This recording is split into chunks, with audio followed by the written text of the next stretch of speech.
Bagaimana kita bisa menjadi peneliti profesional? Mau tahu jawabannya seperti apa? Tetap stay tune di channel saya, kita bahas ini lebih dalam.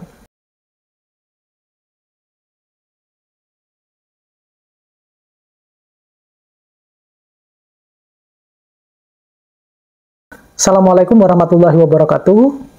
Kembali lagi dengan saya di channel saya. Jangan lupa untuk terus dukung channel ini dengan cara mengklik tombol subscribe, like, share, dan komen. Jangan lupa untuk juga menyalakan tombol loncengnya.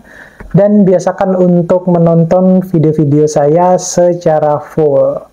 Nah, kali ini saya akan berbagi tips bagaimana caranya kita menjadi peneliti yang profesional. Ya, jadi ini saya kutip dari beberapa sumber terkait dengan bagaimana sih kalau kita menjadi peneliti yang profesional itu. Jadi ada salah satu pernyataan guru besar yang di universitas ternama di Amerika itu menyatakan bahwa untuk menjadi peneliti profesional itu ada beberapa hal yang harus diketahui. Di antaranya adalah riset profesional itu harus berkolaborasi dengan rekan lain dalam satu tim kerja. Jadi kita tidak bisa yang namanya hanya melakukan penelitian secara mandiri. Jadi harus dilakukan secara kolaboratif, ya.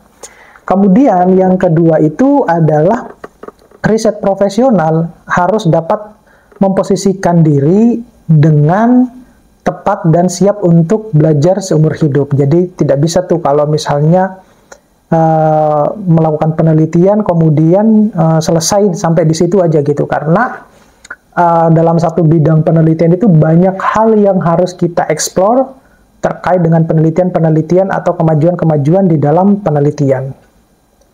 Kemudian yang berikutnya itu, yang ketiga itu adalah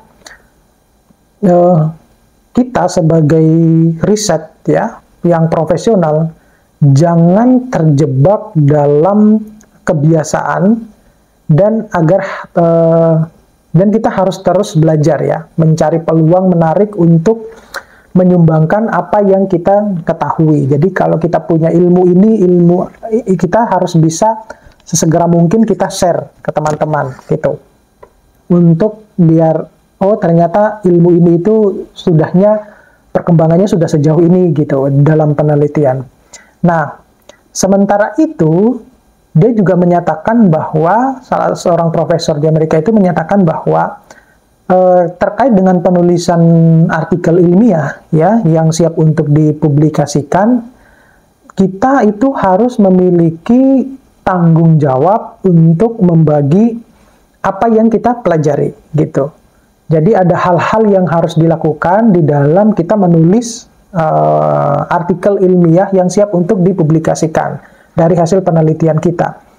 Di mana yang pertama itu kita harus memiliki sesuatu yang harus dilaporkan. Jadi kita harus punya progres nih setiap kali pelaporan gitu. Misalnya seperti kita menulis alasan kita melakukan sesuatu proyek, alasannya seperti apa gitu ya. Kemudian hal baru apa yang kita pelajari di situ. Alasan penting kenapa penelitian itu bagi kita itu berpotensi besar, bermanfaat besar buat orang lain. Nah, itu adalah poin-poin penting yang harus disampaikan ketika kita melaporkan hasil dari penelitian kita kepada tim ya. Kemudian yang berikutnya itu adalah kita harus bisa menceritakan hal-hal menarik penting yang akan ditulis. Nah, hal-hal menarik penting ini biasanya kita dapatkan di dalam proses penelitian. Jadi sampaikan alasannya mengapa hal tersebut itu menarik untuk dilakukan penelitian ya. Biasanya hal yang menarik itu biasanya kalau yang sering menulis ya tahu posisi menempatkannya di mana, itu pasti dia sudah tahu. Nah, itu kalau kita sudah punya hal yang semacam itu, sehingga itu akan memudahkan para pembaca itu mudah menemukan apa sebenarnya maksud dari tulisan kita gitu.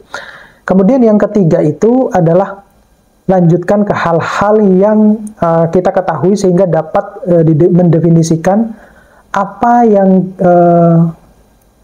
tidak kita ketahui, tetapi Anda harus mengetahuinya dan memberitahu kepada pembaca.